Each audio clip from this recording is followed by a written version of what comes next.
പറഞ്ഞുകൊണ്ടിരിക്കുന്നത് ഇതാണ് അസോള. ഈ അസോളയുടെ ഏറ്റവും വലിയ പ്രത്യേകത നമുക്ക് കോഴികൾക്കും അതുപോലെ കന്നുകാലികൾക്കും നമ്മൾ കൊടുക്കുന്ന ഒരു പ്ലാന്റാണ് ഈ അസോള.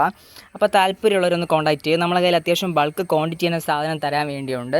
അത്യാവശ്യം ഇപ്പം നമുക്കൊരു 4 പാക്കറ്റോ 5 പാക്കറ്റോ വെച്ച് ഒത്തിരി പേര് ഓർഡർ ചെയ്യുന്നുണ്ട്. അപ്പോൾ നിങ്ങൾക്ക് എത്ര പാക്കറ്റ് വേണമെങ്കിൽ മിനിമം 2 പാക്കറ്റ് ഓർഡർ ചെയ്യണം. ഒരു പാക്കറ്റ് 50 രൂപയാണ്. ഇത് കാണപ്പെടുന്ന ഈ അസോള നമ്മൾ ട്രിവാൻഡ്രം കാട്ടാക്കടയാണ് സ്ഥലം. ഒന്ന് നിങ്ങൾക്ക് ഡയറക്റ്റ് വന്ന് നമ്മുടെ കയ്യിൽ നിന്ന് പിക്ക് ചെയ്യാം, അല്ലെങ്കിൽ നമ്മൾ കൊറിയറായിട്ട് അയക്കുന്നുണ്ട്. കൊറിയർ ചാർജ് എക്സ്ട്രാ നമ്മൾ ആവുന്നതാണ്. അപ്പോൾ അത് കേരളത്തിനകത്ത് എവിടെയാണെങ്കിലും ഒരേ റേറ്റ് തന്നെയാണ് കൊറിയർ ചാർജ്.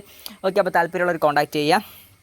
എന്താ അസോളയുടെ ഏറ്റവും വലിയ പ്രത്യേകത, നമുക്കിത് ചെടികൾക്ക് ഉരമായിട്ട് ഉപയോഗിക്കാം. കാരണം ഇത് നൈട്രജൻ ഫിക്സ് ചെയ്യാനുള്ള കഴിവുള്ള ബാക്ടീരിയാസ് ഇതിൽ നോർമലി പ്രകൃതിയായിട്ട് ഇതിനകത്ത് ഒരു അസോസിയേഷൻ പോലെ ഉള്ളതാണ് ഇതിനകത്ത്.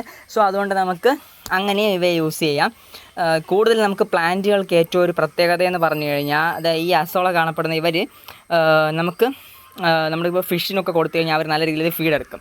പിന്നെ അതുപോലെ നമുക്കിപ്പോൾ കോഴികൾക്ക് കൊടുത്തു കഴിഞ്ഞാലും കോഴികൾ നല്ല രീതിയിൽ ഫീഡായിട്ട് ഇത് കഴിക്കുന്നൊരു പ്ലാന്റാണ്. പിന്നെ ഇതൊരു ഫാൻ വെറൈറ്റി പെട്ടതാണ്. വാട്ടർ ഫാൻ എന്നും ഇതിനറിയപ്പെടും. കാരണം എന്ന് പറഞ്ഞു കഴിഞ്ഞാൽ ഇത് വളരെ ഫാസ്റ്റാണ് പ്രൊപ്പഗേഷൻ. പിന്നെ വെള്ളത്തിൽ തന്നെയാണ്. പിന്നെ അതിന് ആ ഒരു ടെക്സ്ചർ, അതിൻ്റെ ആ ഒരു പ്ലാന്റ്, ആ ഒരു റൂട്ടും അതിൻ്റെ ആ ഒരു ഫോർമേഷൻ കൊണ്ടാണ് ഇതിനെ നമ്മൾ ഫാനിൻ്റെ ഇത് രീതിയിൽ ഉൾപ്പെടുത്താനുള്ള കാരണം. ഓക്കെ, അപ്പോൾ താല്പര്യമുള്ളവരൊന്ന് കോൺടാക്ട് ചെയ്യുക. Okay friends, bye bye.